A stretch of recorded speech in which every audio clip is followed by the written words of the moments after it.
Hello guys! Hello Virgo! Welcome dito sa aking channel, Kapalaran 888 Virgo.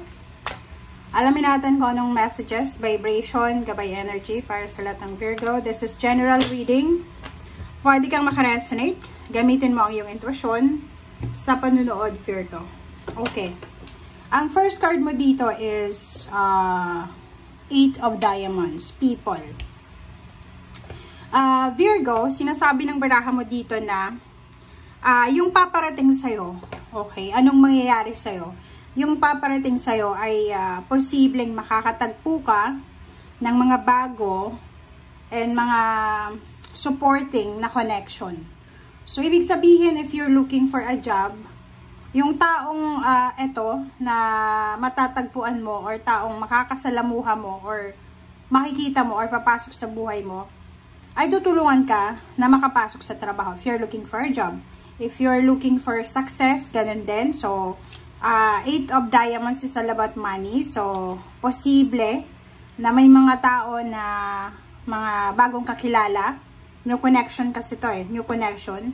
Na supportado ka sa kung ano man itong sisimulan mo. Okay? So, dito sa 8 of Diamonds, sinasabi na may financial, like incoming financial new beginnings ang posibleng mangyari sa'yo. Okay. Okay, second deck tayo, Virgo.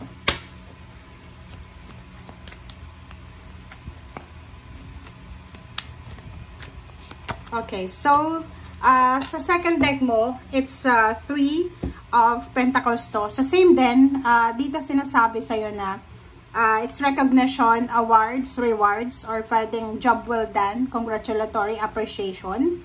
Meron ditong mga Virgo na makakatanggap ng award, diba? Like for example, gagraduate ka or yung anak mo gagraduate, or posibleng may salary increase, higher position sa may mga trabahang Virgo.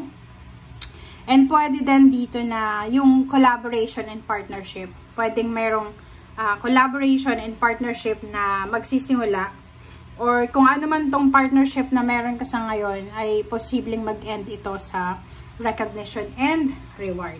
Okay, so dito tayo sa third deck, Virgo.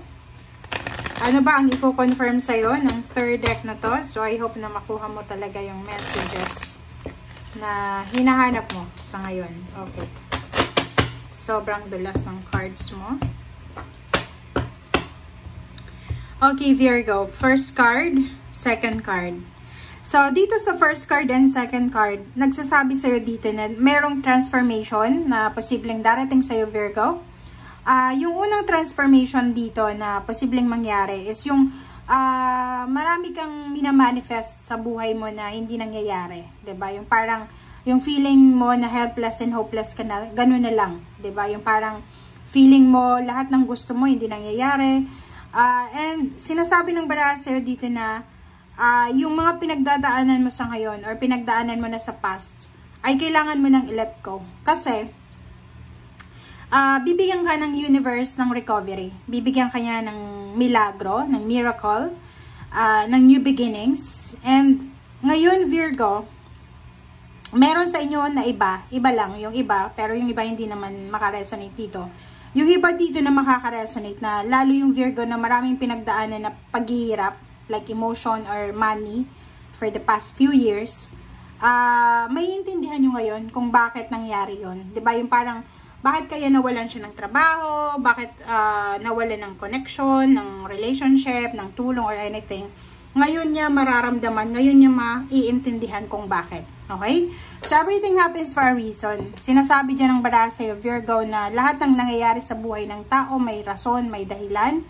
Hindi tayo dapat na nagagalit, naiinis, or hindi tayo dapat na nagtatampo. Okay? Kasi yun nga, ang lahat ay may rason. Okay, so 8 of Wands, wow. So, dito sinasabi ng baraha sa'yo, maraming good news, maraming balita ang posibleng darating sa'yo, hindi lang tungkol sa pera, kundi sa relationship, kundi dahil sa pamilya. So, ibig sabihin dito, maraming posibleng new beginnings, new start na mangyayari sa pamilya mo. pwedeng yung kapatid mo lilipat ng bansa or lilipat ng bahay, or yung karelasyon mo may good news siya para sa'yo. So, dito sa barahang to, meron din dito na Virgo na maybe you're in a relationship, pero magle-level up na kayo ng relationship. It's either magpapakasal kayo, or pwedeng yung iba sa inyo dyan, kailangan mong mag-step outside, 'di ba, of the relationship for the moment. Hindi naman siya permanently.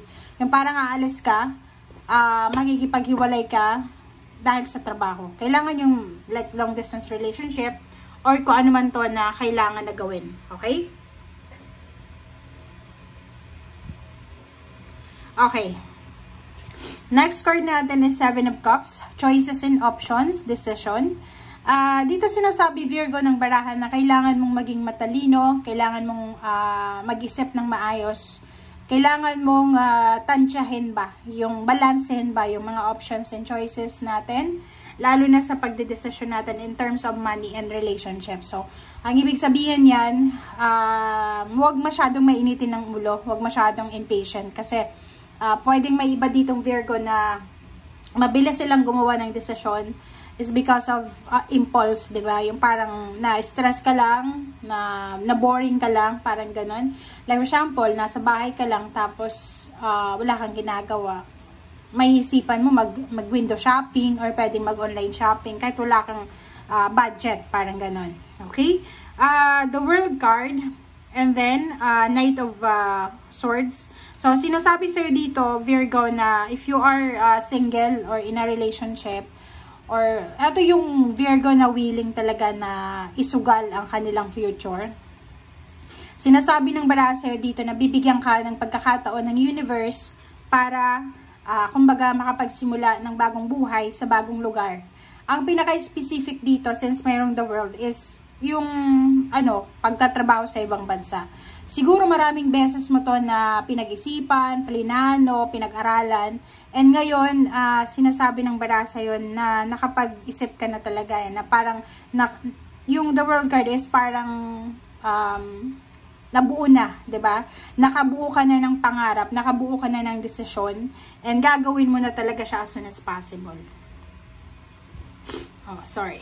Okay, so dito, sinasabi ng baraha sa'yo, lalo yung mga Virgo na yon papasok sa bagong trabaho, bagong business, Virgo na luluwas ng Maynila, luluwas ng probinsya, luluwas ng bansa, dito sinasabi sa inyo na sobra-sobra yung excitement na nararamdaman nyo. Okay.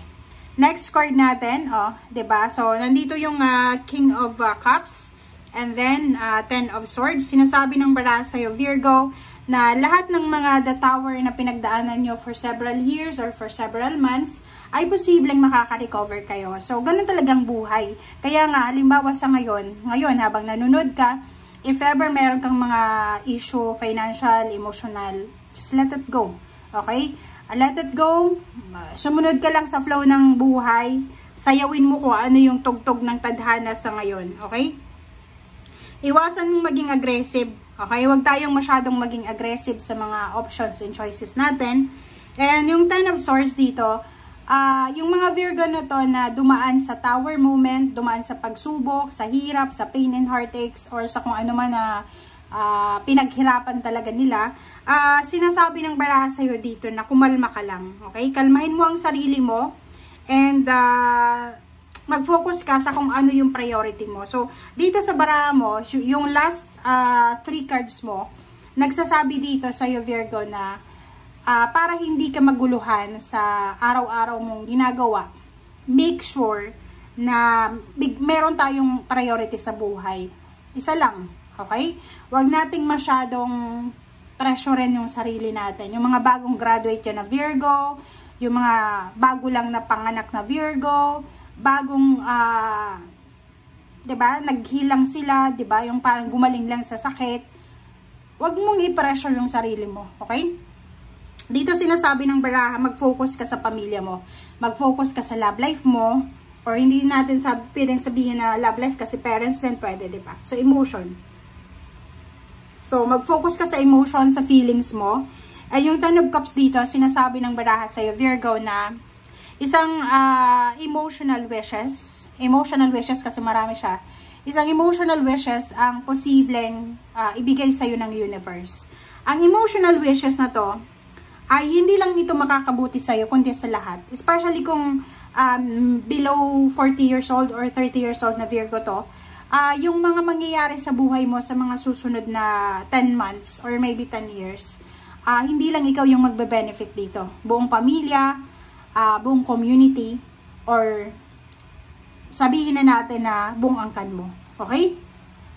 So, nakikita ko sa'yo dito, Virgo, kung ang focus mo ay pagkakaroon ng anak, pagkakaroon ng additional member ng family, pagpapatayo ng bahay, pagta-travel, doon lang yung focus mo. Kailangan, ang priority natin guys ngayon is isa lang. Huwag tayong masyadong kumuha ng obligations na hindi naman natin kaya. Tapos, diba, ang napakahirap na kalaban ngayon is stress. Pag sobrang stressful yung buhay, doon pumapasok lahat ng mga negative. So, kailangan mo iwasan yun. Okay? Thank you guys. Bye!